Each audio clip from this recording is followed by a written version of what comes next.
Why did you connect with California? So many of my close friends are here. I'd say since I left home, I've never really had the place that feels like that's my home. I had never been to London before I moved there. It was like, this is a new challenge. The whole thing seemed to me to just be a new challenge. It was crazy watching it kind of from a distance. And one of my favorite memories, when we'd just been formed as a band, there was like a picture of us that had been taken from when we were at the show, like someone's mum had taken it. And we'd heard this picture was being put in the paper. The five of us left this little bungalow and walked down to the newsagents and got the paper and then came back passing around the paper. And we're like, let me see it again, let me see it again. That first real piece of like recognition. Yeah, because we were watching XFactor at my cousin's house the day that my audition went on air. And then we're driving home, I'm in the petrol station. This guy goes, were you just on XFactor? And I was like, yes, I was. Fast forward to the end of it and having some independence for the first time, really to kind of do whatever you want. How did that feel? Pretty amazing, actually. I didn't really have a plan for like when I wanted to make a record. I knew I wanted to start writing. The best way I've ever heard songwriting described is like, it's kind of like surfing. You can practice getting up on the board and sometimes the wave just doesn't come. Or the wave comes, but you haven't practiced getting up on the board enough. Every now and again, you've practiced enough and the wave comes and that's when you write the song. In the band, if I'd ever written stuff that was just with a friend or something, it was kind of like, well, I'm not gonna release any music, but what would it sound like if I was to write a song that was for me?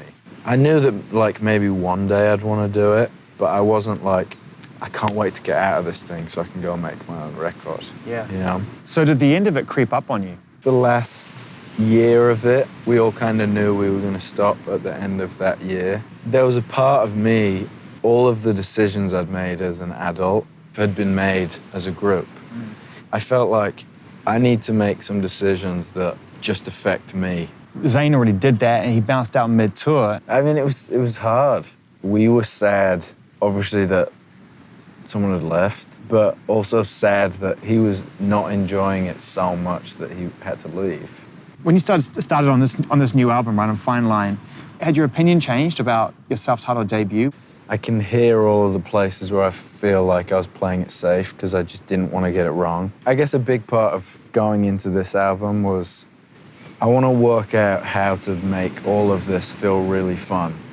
I was kind of trying to redefine what success meant to me. And one of my friends kind of said, if you're happy doing what you're doing, then nobody can tell you you're not successful.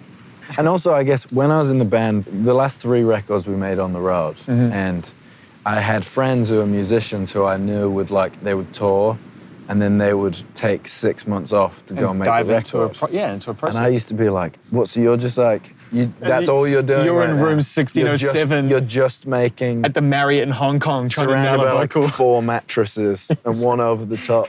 Yeah, exactly.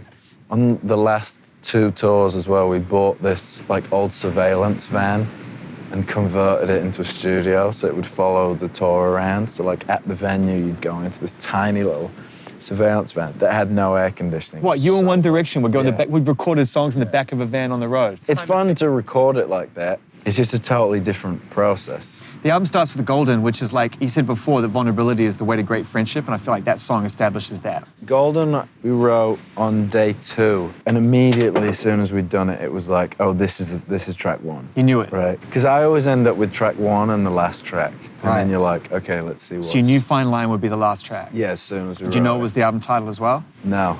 I heard that the first person you played the full album to was Liam Gallagher. We were working in a studio in London, and he was in the studio next door. He kind of just ended up in there listening, which was crazy. You know, I was a massive Oasis fan growing up.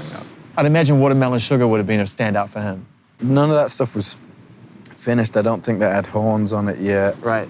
Lights Up, Adore You, Treat People. Yeah, those 3 I think hadn't been done yet. They were all like the last week. Watermelon Sugar, which at this point is out, and everyone's kind of figured out what it's about. The joys of mutually appreciated oral pleasure. Is that what it's about? Is it? I don't know. That's what everyone's saying. Oh, Always good crazy. to leave it open to Oh, interpretation. yeah, of course, yeah. But it's something that just seems to kind of have followed you around, that idea of you not just being a sex symbol, but that a lot of your music is inspired by this.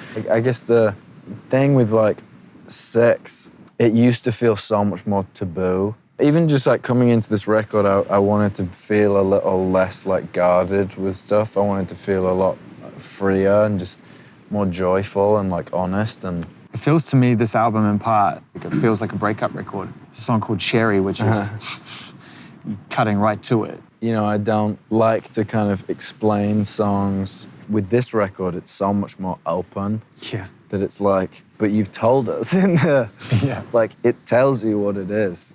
A thing that I like about kind of definitely where this record went, it feels like I just start writing some songs. So then I can be as honest as possible. And then the time when you get to decide if you think it's too honest is when you're putting it out. I wanted to be true to the moment that I wrote it and how I was feeling then. How are you feeling then? Not great. I think there's something with Cherry where it's like the night that I wrote it, everyone had left the studio. It was me, Tyler, and Sammy, who's our engineer. I have all these ideas about records that I want to make, and I want to make this record in 5 years. I want to make this record in 10 years. And Tyler just said to me, you just have to make the record that you want to make right now. So then we stayed up and wrote Cherry that night. Who's speaking at the end? What's the vocal at the end that cuts That in? was my ex-girlfriend. Because it got added in later on, and it felt so part of the song. There's a song called Falling on the record. Tom was telling me that came super fast. I was showering, and he was like playing on the piano, and as I came out of the shower, he was playing like the dun dun dun dun dun dun dun dun. I went and stood next to him at the piano, just in a towel. We just kind of wrote the whole thing. So it was really fast. How long did it take? Probably 20 minutes. What do you think you were saying in that song, listening back to it now? The chorus says like, what am I now? Am I someone I don't want around? It was kind of like, it was a big moment where I was kind of asking myself like, who am I? Like, what am I doing? Yeah. I kind of started to feel like threads of where I could see myself becoming someone that I didn't want to be. And who helps you at those moments?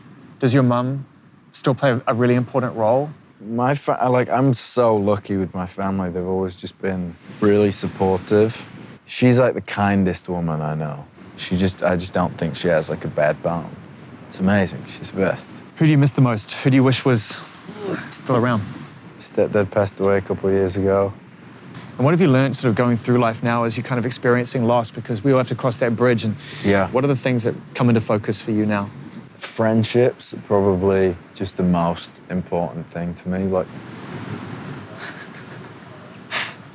you can keep going. Oh yeah? Yeah, let's keep going. Okay, great.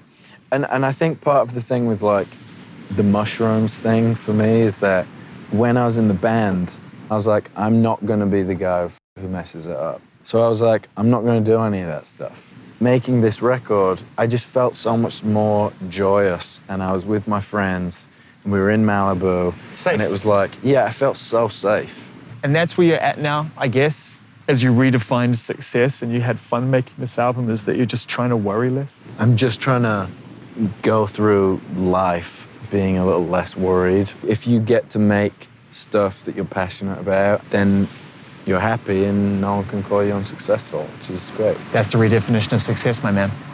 Thanks for your time, bro. Thank you.